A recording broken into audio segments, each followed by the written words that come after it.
انسانوں میں زینت آتی ہے. اس کے بعد آقا نے فرمایا کہ پرانے زمانے میں لوگ بے آب و گیا میدان میں سفر کرتے تھے، خشکی کا سفر کرتے تھے اور سمندر کا سفر کرتے تھے. تو راتوں کا سفر ہوتا تھا، راتوں میں خشکی کا سفر ہو رہا ہے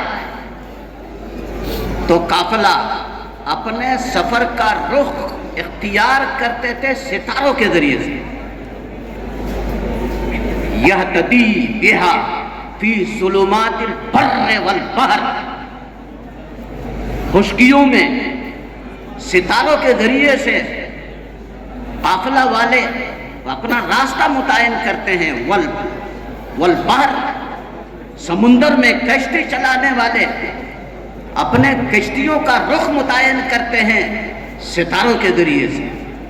روئے زمین میں یہ علماء ایسا ہی ان کی مثال ہے جیسا کہ ستاروں کی مثال ہے. جسے ستاروں کے ذریعے سے یہ قافلہ راہگیر راستہ متعین کرتے ہیں، ہدایت حاصل کرتے ہیں. روئے زمین میں ان علماء کے ذریعے سے اللہ کے بندے دین اسلام، دین و شریعت کی راہیں متعین فرماتے ہیں. انہی علماء کے ذریعے سے دین و شریعت پر لوگ عمل کرنے پر قادر ہوتے ہیں. انہی علماء کے ذریعے سے اللہ کے بندے ہدایت یافتہ ہوتے ہیں. کیا شان کی مثال پیش فرمائے. میں اب مجھے جو ٹائم دیا گیا ہے ابھی کچھ تھوڑے سے باقی ہے، اور حضرت نائب صاحب مدظلہ العالی نے مجھے اجازت دی ہے کہ تھوڑا سا آگے پیچھے کرنے کی اجازت ہے. میری عادت ہے کہ اپنی بات چاہے پوری نہ ہو تو وقت پورا ہو کے میں فوراً ختم کر دیتا ہوں. تو تھوڑی سی باتیں آپ کے سامنے اور پیش کر دیتا ہوں. ایک حدیث شریف سنا دیتا ہوں اور 2-3 باتیں آپ کے سامنے پیش کر کے بات ختم کر دیتا ہوں. حضرت امام طبرانی علیہ رحمہ نے المعجم الکبیر میں 21,608 حدیثیں نقل فرمائی ہیں. ان میں سے 11,701 نمبر حدیث شریف ہے حضرت عبداللہ ابن عباس رضی اللہ تعالیٰ عنہ سے. یہ حدیث پاک مروی ہے. آقا نامدار سید الکونین علیہ السلام نے ارشاد فرمایا تناصحوا فی العلم فإن خیانة أحدكم فی علمه اشد من خیانته فی ماله وإن اللہ سائلکم یوم القیامہ او کما قال علیہ السلام. فرمایا آقا نامدار علیہ السلام نے علوم دینیہ کے بارے میں آپس میں ایک دوسرے کے خیر خواہ بن جاؤ. آپ یہاں سے جاؤ گے، اللہ تبارک و تعالی سب کو علم دین کی خدمت کے لیے موقع عنایت فرمائے. اگر اللہ نے موقع عنایت فرمائی ہے تو ایک دوسرے کے خیر خواہ بن جانا اور خلوص اللہیت اختیار کرنا. اور خیر خواہی کی ایک شکل یہ ہے، اگر کوئی عبارت سمجھ میں نہیں آ رہی ہے، کوئی پیچیدہ عبارت ہے، اپنے دوست و استادوں سے بلا تکلف معلوم کر لو. ہمارے حضرت قاری صدیق صاحب رحمۃ اللہ علیہ، جس سال میں ان کے یہاں رہا 40 سال تک شرجامی پڑھا چکے تھے. وہ شرجامی کھل کر کے میرے سامنے میں ایک آدھنا شاگرد ہوں، میرے سامنے لا کر کے فرمایا کرتے تھے مول شبیر ذرا یہ بتا دو، اس عبارت کو ذرا واضح کر دو، کیا مطلب. ان کو کوئی ضرورت نہیں تھی، یہ تربیت دینا مقصد تھا، کوئی تکلف نہیں ہے. اتنی بڑی شخصیت ہے تو اس لیے علوم دینیہ کے بارے میں ایک دوسرے کے خیر خواہ بن جاؤ. علم دین میں خیانت کرنا مالی خیانت سے کہیں زیادہ خطرناک ہوتا ہے. اب میں آپ سے گزارش کرتا ہوں، اگر اللہ نے آپ کو علم دین عطا فرمائی ہے تو اللہ کی بارگاہ میں عاجزی اور انکساری کو پیش نظر رکھا کرے، تواضع کو پیش نظر رکھا کرے۔ اللہ نے جو کچھ دیا ہے وہ محض اس کے فضل سے ہے، ہماری طاقت سے نہیں ہے۔ داد حق را قابلیت شرط نیست، داد حق را قابلیت شرط نیست،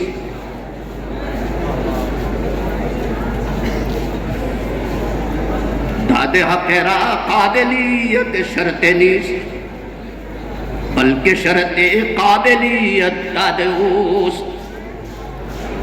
اللہ کی دین کے لیے تمہارے اندر پہلے سے قابلیت شرط نہیں ہے۔ داد حق را قابلیت شرط نیست،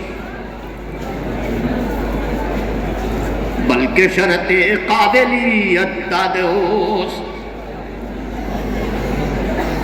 قابلیت پیدا ہونے کے لیے اللہ کی دین شرط ہے۔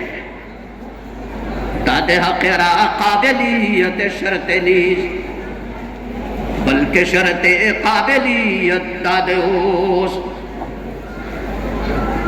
تمہارے اندر پہلے سے قابلیت شرط نہیں ہے اللہ کے دین کے لیے، بلکہ شرط قابلیت داد اوست۔ تمہارے اندر قابلیت پیدا ہونے کے لیے اللہ کی شرط، اللہ کی دین لازم شرط ہے۔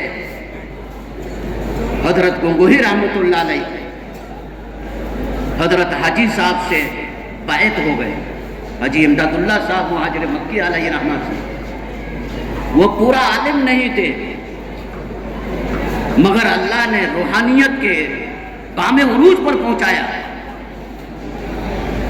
تو بیعت ہونے کے بعد حضرت اپنے کام میں لگے ہوئے، حضرت حاجی صاحب مکہ مکرمہ ہجرت کر کے تشریف لے گئے۔ تو حاجی صاحب رحمۃ اللہ علیہ نے حضرت گنگوہی رحمۃ اللہ علیہ کو خط لکھا، رشید احمد آپ کے حالات کا کچھ پتہ نہیں چلا، کیا حالات چل رہے ہیں، آپ نے کچھ اطلاع نہیں دی۔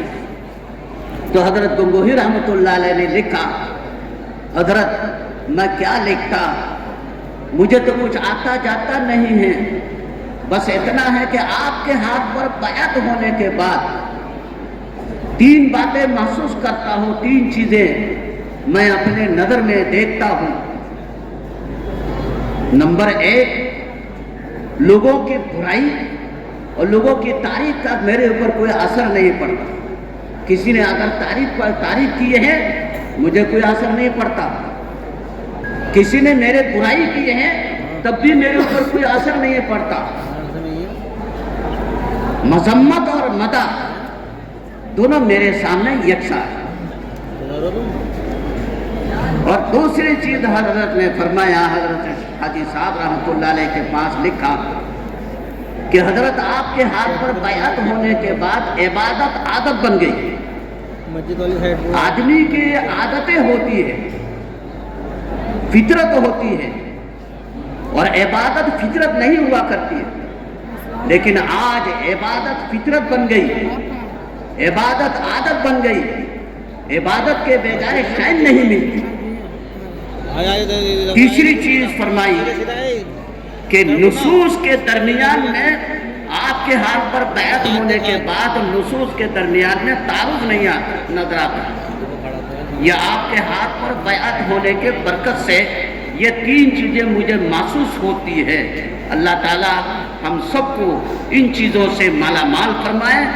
اس لیے ایک عالم دین کے اندر 3 باتیں ہونا لازم ہے۔ نمبر 1 خلوص للہیت، نمبر 2 خشیت اور انابت، نمبر 3 تواضع اور انکساری۔ یہ ہمارے طلبہ یہاں سے فارغ ہو کر جا رہے ہیں، یہ 3 چیزیں اگر آپ کو حاصل ہو جائے، خلوص للہیت اور خشیت، اللہ کی خشیت اور انابت، اور نمبر 3 تواضع اور انکساری، انشاءاللہ تعالی آپ دنیا اور آخرت میں اعلیٰ درجہ کی کامیابی اور کامران سے ہمکنار ہوں گے۔ اللہ تبارک و تعالی جو کچھ کہا گیا ہے سنا دیا ہے اس سے زیادہ عمل کی توفیق عطا فرمائے۔ وآخر دعوانا الحمدللہ رب العالمین۔ اللہم صلی علی سیدنا و نبینا و مولانا محمد وآلہ واصحابہ وبارک وسلم تسلیما۔ جزاک اللہ خیر الجزا۔ اب وہ مبارک عمل دستار بندی کا شروع ہونے جا رہا ہے۔ وہ خوش نصیب طلبہ جنہوں نے افتاء سے یا تکمیل ادب سے یا تجوید یا حفظ سے فراغت حاصل کی ہے، دستار بندی ان کے سروں پر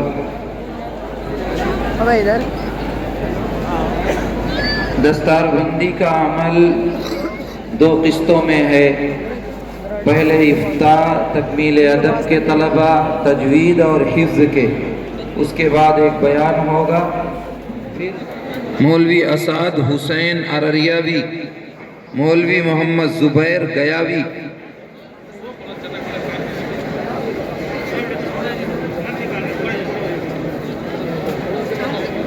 نظر بھی آئے گا، دستار ہو رہی ہے،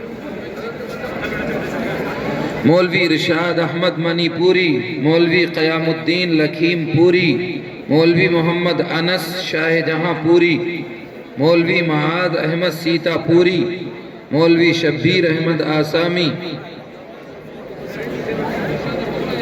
مولوی رضوان الرب بڑ بھیا آسام،